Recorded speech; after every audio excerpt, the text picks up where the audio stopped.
I've heard it many times before. Magda, what should my heart rate be so that I can lose fat, gain muscle efficiently? In today's video, I'm going to go over heart rate target zones and if they're actually accurate.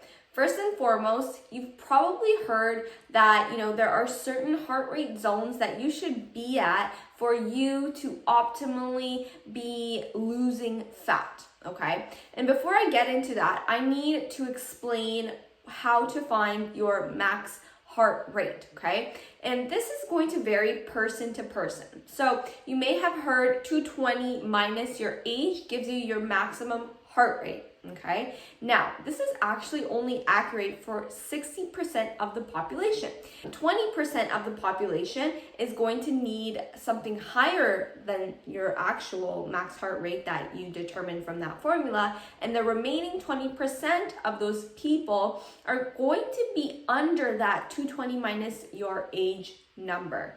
Number two, age. As you get older, you're going to have a lower heart rate when you exercise. So if somebody tells me, hey Magda, I'm working out at 130 beats per minute, is that good? Well, I don't know. Are you 20 years old or are you 65 years old, okay?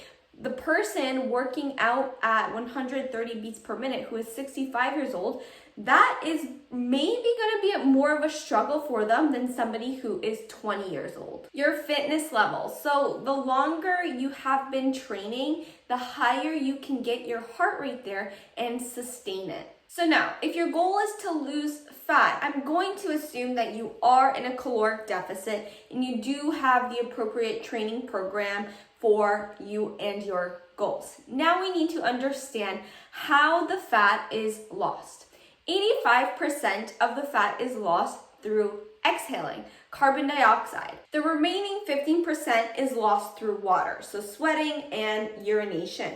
So if you are not huffing and puffing, if you are not sweating, you are not losing as much fat as you could be. This takes me to target heart rate zones, my favorite. If you go on a treadmill in your commercial gym and you see this chart and it says to stay between 130 and 140 beats per minute, that is a target heart rate zone and you cannot go over, you cannot go under.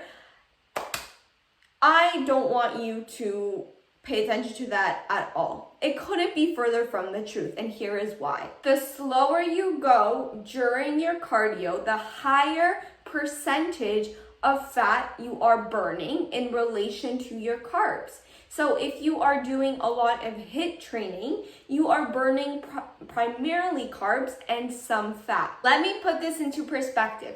If I was just going for a walk for an hour, my heart rate would probably be around 90 beats per minute. I would be burning 100 calories per hour.